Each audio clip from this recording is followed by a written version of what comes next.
Oke, misalkan namanya Bapak Anto. Selamat pagi Bapak. Perkenalkan saya Leng Hidayat yang bertugas pagi hari ini dari jam 8 sampai jam 2 siang nanti Pak. Saya di sini bertujuan untuk melakukan pembilasan pada lambung Bapak karena Bapak baru saja keracunan Pak ya. Oke, kemudian kita identifikasi pasien. Namanya siapa Pak? Gunakan pertanyaan terbuka. Pertanyaan terbuka tujuannya supaya kita itu tidak salah nama. Kalau kita menanyakan sama Bapak seperti ini, apa betul ini Bapak Anto? Biasanya pasiennya itu kemungkinan mengalami gangguan pendengaran. Dia dengarnya Ranto misalkan yang mirip sama dia aja. Jadi tujuannya kita itu menggunakan pertanyaan terbuka adalah supaya tidak salah pasiennya. Apa benar ini siapa namanya Pak? Gunakan pertanyaan seperti itu ya. Siapa namanya? Bapak Anto. Terus kemudian tanggal lahirnya tanggal 12 Juni misalkan. Kemudian kita lihat gelang pasien, kita cocokkan dengan nama dan tanggal lahirnya. Setelah itu kita identifikasi gelangnya. Gelang untuk laki-laki warna apa? Biru. Perempuan? Pink. Pasien yang resiko jatuh? Kuning. Kalau pasiennya laki-laki terus dia resiko jatuh? Gelang biru tapi ada Jadi dua gelang, kuning sama biru. Oke ya. Pasien yang resiko alergi warna? Yang tahu? Merah ya. Merah, pasiennya sedang alergi itu. Berarti dikasih gelang merah. Kalau gelangnya warna ungu, apa itu? Sini ada sih. Warna ungu apa? Kenapa pasiennya kalau dikasih gelang warna ungu? Pasien itu tidak boleh di RJP. Tidak boleh diresusitasi ya. Itu gelang warna ungu. Oke. Baik Bapak, tujuan saya melakukan bilas lambung adalah untuk mengeluarkan cairan lambung Bapak dari cairan yang dari zat-zat yang tidak yang berbahaya karena Bapak baru selesai keracunan. Apa Bapak bersedia? Ya, jadi prosedurnya itu Pak, saya akan memasukkan selang dari hidung Bapak sampai di lambung Bapak. Rasanya itu agak tidak nyaman Pak. Bapak bersedia? Ya, bersedia. Oke, jadi siapkan info konsen ya. Info konsen pemasangan NGT. Setelah itu tahap kerja selalu menggunakan cuci tangan dulu. Tangan 6 langkah bagaimana? Asisten yang yang menyiapkan semua alatnya. Kita hanya memakai stetoskop duluan. Kenapa stetoskop duluan dimasukkan? Supaya kalian nanti tidak megang-megang lagi. Atau nanti minta tolong asisten memasangkan, tidak ada masalah. Atau kalau kalian melakukan pemasangan bilas lambung sendiri, pasti ini harus digantung memang. Kalau saya biasanya langsung pasang begini. Jadi saya tidak perlu masang-masang lagi nanti. Oke, sekarang saya akan memasang handphone steril. Ada handphone steril itu. Oke, steril. Tapi sebelumnya pasangkan celemek dulu. Celemek apa namanya? Perlak. Perlak tujuannya untuk apa? Supaya cairannya tidak mengenai badan pasien. Handuk fungsinya untuk mengelap apabila ada cairan yang keluar. Ibaratnya saya sudah pakai handphone steril, asisten itu pakai handphone bersih. Kok di sini silahkan bukakan alatnya. Jadi saya tidak boleh pegang apa-apa. Sudah pakai handphone steril, bukakan alat, kemudian jadi tangan ini harus pintar kita mainkan selangnya. Karena kenapa? Selang ini tidak boleh menyentuh bajumu, tidak boleh menyentuh bed, apalagi menyentuh pasien, tidak boleh karena harus steril. Jadi ini harus komentar sepintar-pintarmu bagaimana caranya ini tidak kena. Caranya adalah kita gulung tangan dominan ini biar kita gulung, tidak ada masalah, penting jangan dipatahkan. Kita gulung ini masih posisi steril ya. Oke, asisten silahkan bersihkan lubang hidung pasien. Ya, kasar. Bersihkan lubang hidung sekitarnya dari sekret-sekret apa semua. Oke, setelah itu ambilkan jeli, siapkan plester 2, panjangnya yang satu 3 cm, yang satunya 5 cm. Potong nggak apa-apa. Kayaknya ada gunting di mana ini di itu. 2 plester disiapkan, satunya untuk menandai, satunya untuk fiksasi hidungnya pasien. Kalau mau lebih untuk fiksasi hidung nggak ada masalah.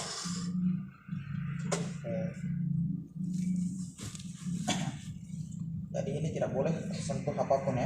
Ini posisi yang steril. Kalian gulung begini di tangan kananmu atau tangan kiri yang dominan boleh. Tidak ada masalah. Tinggal kalian mainkan ujungnya nanti ini. digulung lagi, tidak masalah. Ini taruhnya di mana Pak? Gue yang terserah, itu posisinya tidak steril, itu tidak ada masalah. Taruh di situ, untuk mempermudah kita mengambil nanti, bagus. Nah, ini benda kecil saja, jangan terlalu panjang, hanya untuk menandai saja.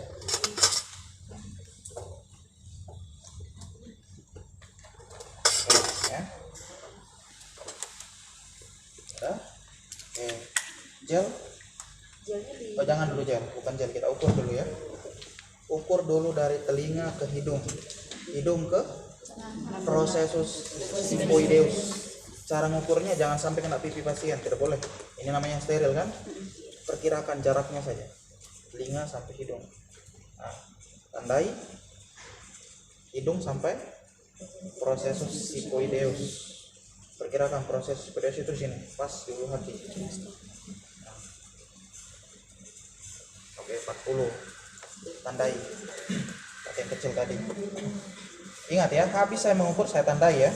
Ini SOP-nya. Tandai. Kenapa kita tandai? Supaya kita tidak lupa. Terah mau gulung tidak ada masalah. Taruhkan gel di sini tangan. Gel, pokoknya yang penting rata dan licin. Jangan menggumpal-gumpal ya, karena gumpalan itu akan mengganggu saluran pernapasannya pasien. Nanti tidak nyaman rasanya. Yang penting dia licin saja. Licin begini kan. Licin terus ini kan lagi yang sampai tersentuh tanda. Lebih enaknya seperti itu. Biasa ada orang yang hanya menaruh gelnya sampai sini saja, sininya kering, sehingga pada saat masuk nanti pasiennya kenyerian, sakit dia. Saya lebih sukanya itu pakai gel seluruhnya, tipis saja, tidak perlu mengumpal-gumpal. Nah, kalau kita gulung lagi tidak ada masalah. Setelah itu kita instruksikan pasiennya untuk menelan. Jadi dia menelan ya. Sama kita mau pasang hidung, kita mau pasang di lubang hidung kiri boleh, kanan boleh, tidak ada masalah. Oke, ini karena hidung yang mau dipasangkan ini sebelah sana, kita balik saja ya. Kita balik.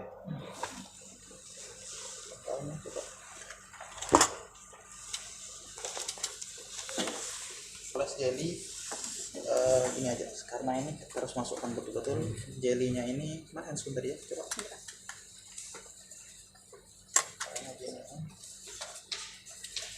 Misalkan saya terpasang handphone steril, oleskan jeli di sini.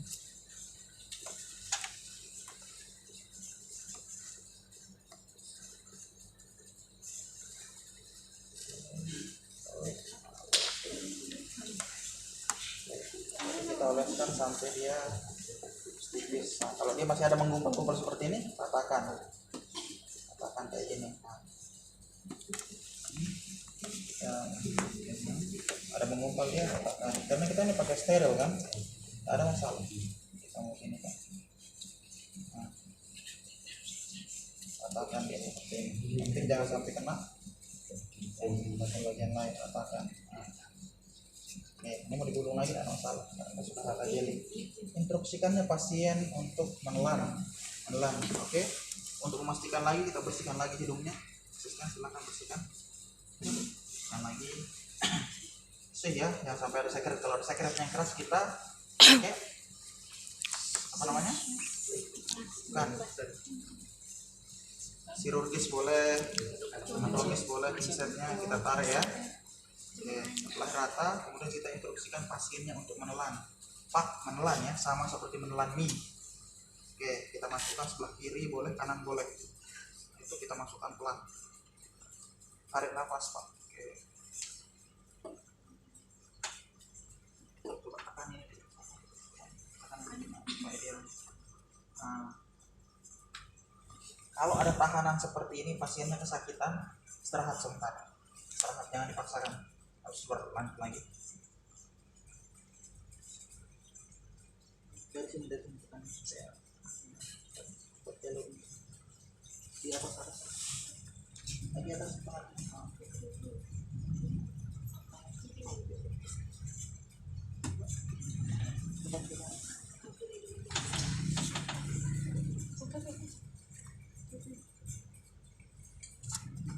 maju-maju dong biar yang di belakang iya siapa ini yang oh,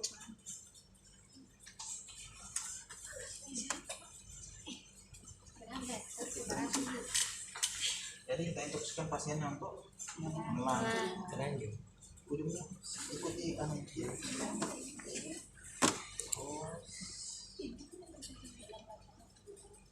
Terus kalau dia sakit nyeri, istirahat sebentar baru lanjut lagi terus.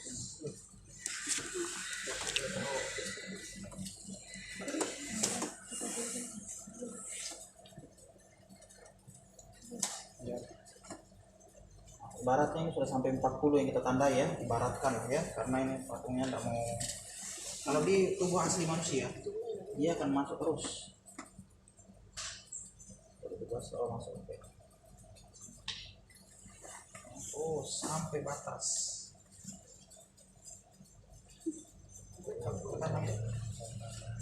Kan jalurnya seperti apa? Oh, ya.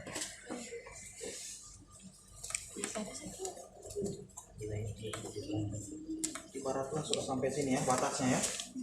Setelah sampai di sini batasnya, kita lakukan cek dulu. Cek, caranya cek adalah tangan kita yang kiri ini selalu stay menjaga di sini, jangan sampai lepas karena biasanya dia ketarik lagi. Nah pasiennya mungkin sakit tangan, kita tahan, kemudian pasang stetoskop. Nah silahkan pakai speed yang 50. Kita klaim ya, cara klaimnya patahkan supaya udaranya cek masuk. Kita tarik udara sekitar 30 mili. Jangan tarik. Nah pasang tangan dulu di aba-aba dari saya baru oke. Silakan agak kuat sedikit. Nah dia akan bunyi seperti gelembung air bunyinya, itu menandakan dia masuk. Kalau tidak ada bunyi, kita meragukan masuknya di lambung atau di paru-paru karena ada 2 saluran, dia kemungkinan masuk di paru-paru. Cara mengecek yang kedua adalah lepas ini pas, kemudian tuangkan air di bengkok, terus kita buka ini. Kalau ada gelembung udara berarti dia masuk di paru-paru. Kalau tidak ada gelembung udara kemungkinan pas masuknya. Cara mengecek yang ketiga lagi, kita tuangkan air. Oke, siapkan air NaCl ya. Oke, buka dulu anunya yang hitamnya, tarik full, kuat hampir pas. Nah kemudian tuangkan air kurang lebih full gelas untuk mengecek yang ketiga ini ya. Masukkan.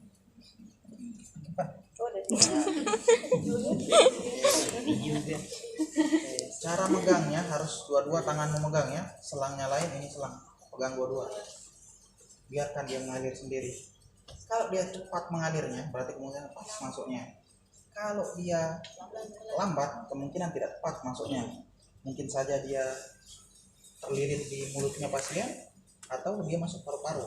Cara ceknya adalah buka mulut pasien, Pak, buka mulutnya. Ini kalau macet ya, buka mulutnya pakai spatel, kita buka, oh tidak ada, kemungkinan ini masuk paru-parunya, lepas lagi, pasang baru lagi.